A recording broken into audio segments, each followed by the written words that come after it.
আজকে আমরা ভৌমজলের স্তরবিন্যাস সম্পর্কে আলোচনা করব। এই ভৌমজলের স্তরবিন্যাসে প্রথমে আমরা দেখব যে ভৌমজলের স্তরকে আমরা কটা ভাগে ভাগ করছি। না, প্রথমে আমরা দেখতে পাচ্ছি সাধারণত দুটো বিষয়ের উপর ভিত্তি করে ভৌমজলের স্তরবিন্যাস করা হয়েছে, অর্থাৎ সমস্ত যে ভৌমজলের স্তরগুলো রয়েছে মাটির নিচে সেগুলোর শ্রেণীবিভাগ করা হয়েছে। কি কি দুটো বিষয়? সেই দুটো বিষয় হলো জলধারণ ক্ষমতার পার্থক্য অনুসারে একটা বিষয়, প্রথম বিষয় জলধারণ ক্ষমতার পার্থক্য, দ্বিতীয়ত হলো সম্পৃক্ততার উপর ভিত্তি করে ভৌমজলের স্তরবিন্যাস। প্রথমে আমরা জলধারণ ক্ষমতার পার্থক্য অনুসারে যে ভৌমজলের স্তরবিন্যাস তাকে নিয়ে আলোচনা করব। এই জলধারণ ক্ষমতার উপর ভিত্তি করে ভৌমজলের স্তরবিন্যাসকে প্রধানত 4 ভাগে ভাগ করা হয়। প্রথম যে ভাগটা সেটা হলো অ্যাকুইফার, বা একে বাংলায় বলা হয়ে থাকে জলবাহী স্তর, অর্থাৎ যে স্তর জল বহন করে নিয়ে যেতে পারছে। তাহলে অ্যাকুইফার কাকে বলবো? না, যে ভূতাত্ত্বিক গঠনের মধ্যে জল প্রবাহিত হতে পারে, মানে জল এক জায়গা থেকে অন্য জায়গায় যেতে পারে, আবার কি হয় না ক্ষরিত হতে পারে, আবার সঞ্চিত হতে পারে, অর্থাৎ সেটার থেকে জল বেরিয়েও আসতে পারে এবং জল সঞ্চয় হয়ে থাকতে পারে। এই রকম যখন কোনো ভূতাত্ত্বিক গঠনের মধ্যে ভৌম জল দেখা যাবে তখন সেই প্রকার স্তরকে বলা হবে অ্যাকুইফার বা জলবাহী স্তর। এই অ্যাকুইফারকে প্রধানত 3টে ভাগে ভাগ করা হয়েছে। সেই ভাগগুলো কি কি? না, একটা হলো আবদ্ধ অ্যাকুইফার, মানে আমরা টার্মটার থেকে কিছুটা বুঝতে পারছি যে এটা আবদ্ধ অবস্থায় আছে। কীরকম আসছে সেটা গঠনটা পরে আমরা আলোচনা করছি। মুক্ত অ্যাকুইফার, যেটা ওপেন, অর্থাৎ মুক্ত অবস্থায় আছে, খোলামেলা আছে, মুক্ত অ্যাকুইফার। এবং 3 নম্বর হলো স্থানীয় বা পারচেড অ্যাকুইফার, অর্থাৎ যে অ্যাকুইফারটা স্থানীয়ভাবে কোনো একটা স্থানীয় অংশের মধ্যে যে অ্যাকুইফার রয়েছে সেটাকে বলা হচ্ছে স্থানীয় অ্যাকুইফার বা পারচেড অ্যাকুইফার। প্রথমে আমরা আসবো আবদ্ধ অ্যাকুইফার কাকে বলে। আমরা অ্যাকুইফার বলতে আবদ্ধ অ্যাকুইফার বলতে বলবো যে দুটি প্রবেশ্য শিলাস্তরের মাঝে একটি দুটি অপ্রবেশ্য শিলাস্তরের মাঝে একটি প্রবেশ্য শিলাস্তর যদি ভূপৃষ্ঠের ওপরে উন্মুক্ত থাকে, তাহলে সে উন্মুক্ত অংশের মধ্য দিয়ে যখন জল মাটির ওই প্রবেশ্য শিলাস্তরের মধ্যে প্রবেশ করবে এবং সঞ্চিত হয়ে থাকবে, তখন সেই প্রকার জলবাহী স্তরকে বলা হয় আবদ্ধ অ্যাকুইফার। অর্থাৎ ঘটনাটা আমরা এর আগের ভিডিওতে যে আমাদের আর্টেজিও কূপের গঠনের কথা বলেছি সেই রকম যদি একটু ভাবি, তাহলে আমরা দেখব যে এইরকম একটা শিলাস্তর রয়েছে,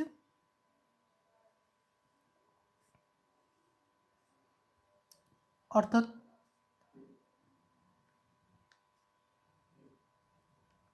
এইরকম ধরো এইটা হচ্ছে অপ্রবেশ্য,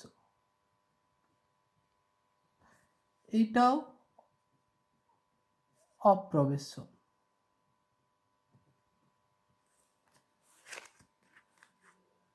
এটাও অপ্রবেশ্য, এবং মাঝখানের এই যে শিলাস্তরটা রয়েছে এটা হচ্ছে প্রবেশ্য। তাহলে এর মধ্য দিয়ে এর একটা অংশ ভূপৃষ্ঠের উপর উন্মুক্ত আছে, এই অংশটা ভূপৃষ্ঠ। বৃষ্টির জল এই প্রবেশ্য শিলার উন্মুক্ত স্তরের মধ্য দিয়ে যদি সঞ্চিত হতে থাকে ক্রমাগত এই প্রবেশ্য শিলাস্তরের মধ্যে, তাহলে যে অ্যাকুইফারের সৃষ্টি করে তাকে বলা হয় আবদ্ধ অ্যাকুইফার। একে আবদ্ধ কেন বলা হচ্ছে? না, এটা এই দিকেও অপ্রবেশ্য শিলা, এই দিকেও অবশ্য, মানে দুটো অপ্রবেশ্য শিলা দ্বারা এটা আবদ্ধ রয়েছে, তার জন্য একে আবদ্ধ অ্যাকুইফার বলা হয়। এরপর আমরা আসবো মুক্ত অ্যাকুইফার। মুক্ত অ্যাকুইফার বলতে আমরা কি বুঝবো? না, কোনো প্রবেশ্য শিলাস্তরের নিচে অপ্রবেশ্য শিলাস্তর অবস্থান করলে, কোনো প্রবেশ্য শিলাস্তর আছে, ধরো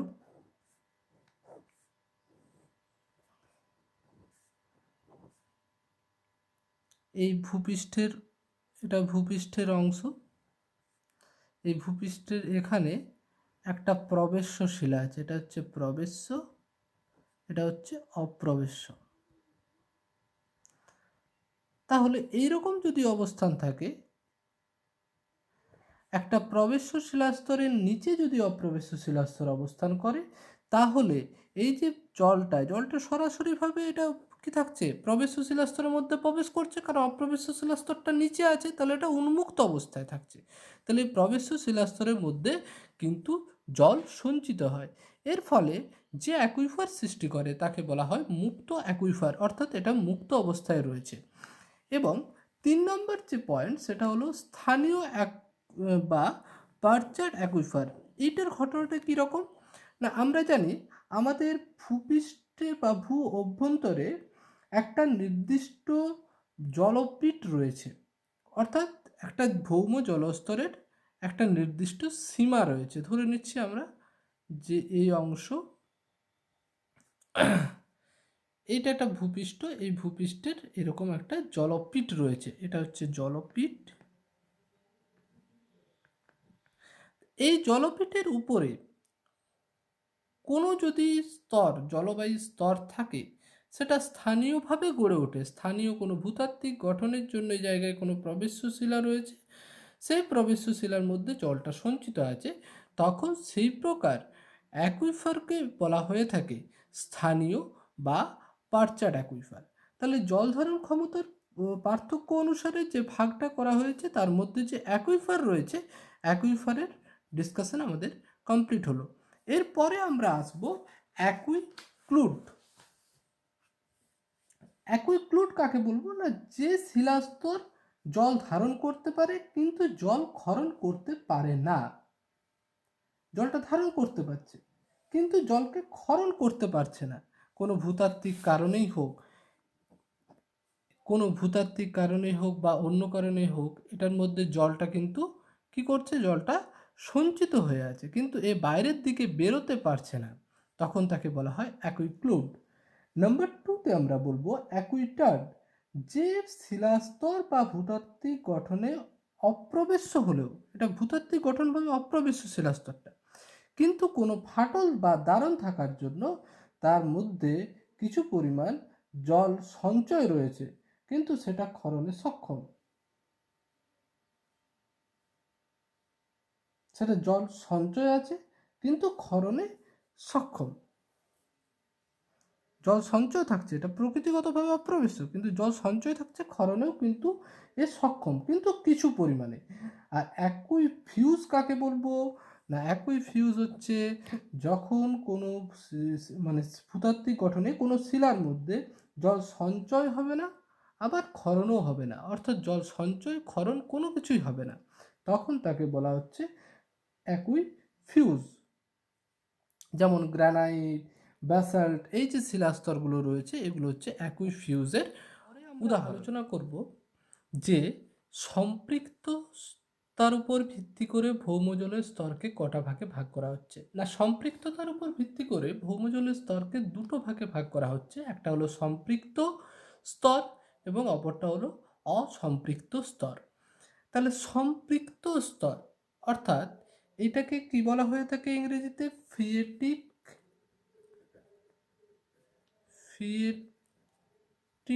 স্তর, অর্থাৎ যে প্রবেশ্য শিলাস্তর বা মৃত্তিকা স্তরের মধ্যে যে পরিমাণ জল ধারণ ক্ষমতা রয়েছে, সেই সমপরিমাণ জল যদি তার মধ্যে রয়ে যায়, তাহলে সেই স্তরটার সম্পৃক্ত হয়।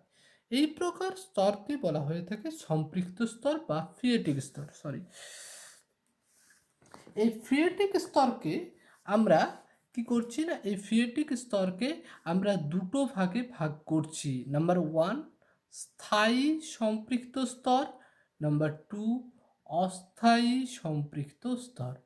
অর্থাৎ স্থায়ী সম্পৃক্ত স্তর কাকে বলবো না, যে ভৌমজলের স্তর সারা বছর, অর্থাৎ সব সময়, সে গ্রীষ্ম ঋতু হোক বা যে কোনো ঋতুই হোক, শীত ঋতু হোক, যে কোনো আর্দ্র ঋতুতেই হোক না কেন, সেটা সম্পৃক্ত অবস্থায় থাকবে, সেটাকে বলা হয় স্থায়ী সম্পৃক্ত স্তর। এবং অস্থায়ী সম্পৃক্ত স্তর কাকে বলবো না, একটা বিশেষ ঋতু অর্থাৎ বর্ষাকাল বা আর্দ্রকালে যে স্তর সম্পৃক্ত হয় তাকে বলা হয় অস্থায়ী সম্পৃক্ত স্তর।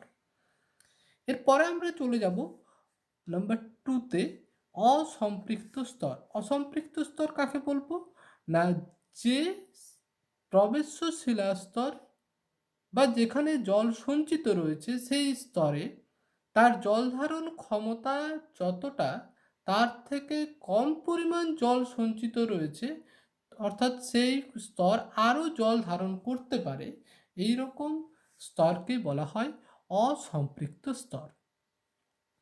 এই অসম্পৃক্ত স্তরকে তিনটে ভাগে ভাগ করা হয়েছে: মৃত্তিকা জলস্তর, নাম্বার 2 বায়ুস্তর এবং নাম্বার 3 কৈশিক স্তর।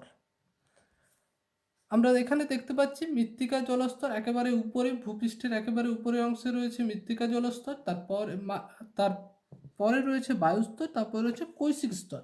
এই তিনটে স্তর হলো আমাদের অসম্পৃক্ত স্তর। এবার আমরা দেখব মৃত্তিকা জলস্তর কাকে বলে। না, গাছের শিকড় যে গভীরতা পর্যন্ত পৌঁছাচ্ছে, অর্থাৎ এখানে ধরে নিচ্ছি আমরা একটা গাছ আছে, সেই গাছের মূল বা শিকড় যে গভীরতা পর্যন্ত পৌঁছাচ্ছে, অর্থাৎ যদি আমি ধরে নিই যে এই গভীরতা পর্যন্ত পৌঁছালো, তাহলে এই যে গভীরতা পর্যন্ত পৌঁছাচ্ছে সেই গভীরতার মধ্যে যে অসম্পৃক্ত স্তর রয়েছে তাকে বলা হয় মৃত্তিকার জলস্তর। এরপর আমরা বলবো বায়ুস্তর কাকে বলে। ধরো একটা মৃত্তিকার মধ্যে বা একটা শিলারাশির যে ছোট ছোট ছিদ্রগুলো রয়েছে, যাকে আমরা পোরোসিটি বলে থাকি, প্রবেশ্যতার জন্য সৃষ্টির জন্য যে ছিদ্রগুলো রয়েছে, সেই ছিদ্রগুলোর মধ্যে কিছুটা অংশ জল দ্বারা পূর্ণ আছে, বাকি যে ছিদ্রগুলো ফাঁকা রয়েছে সেই ফাঁকা স্থানগুলো বায়ু দ্বারা পূর্ণ আছে। মাটি আর জল এই দুটোর মাঝখানে যে বায়ু রয়েছে সেটাকে মানে সেই আবদ্ধ বায়ুস্তরটাকে বলা হয় বায়ুস্তর। এরপরে আসবে কৌশিক স্তর। কৌশিক স্তর কাকে বলে? না, মৃত্তিকার কণা তাদের একটা নির্দিষ্ট সজ্জাকরণ রয়েছে। এই সজ্জাকরণের ফলে এই মৃত্তিকার মধ্যে যে ফাঁক রয়ে যায়, ফাঁকগুলো কি, এগুলো পরস্পরের সঙ্গে যুক্ত হয়ে, মৃত্তিকার কণাগুলো পরস্পরের সঙ্গে যুক্ত হয়ে একটা নালীর মতো, সরু নালীর মতো অংশের সৃষ্টি করে, যেটাকে আমরা বলে থাকি কৈশিক নল। আর এই কৈশিক নলের মধ্যে যে জলটা অবস্থান করছে সেই জলকে বলা হয় কৈশিক জল, আর এই কৈশিক জলের স্তরকে বলা হয় কৈশিক স্তর। এটা হলো সম্পৃক্ততার উপর ভিত্তি করে আমাদের ভৌম জলস্তরের শ্রেণীবিন্যাস।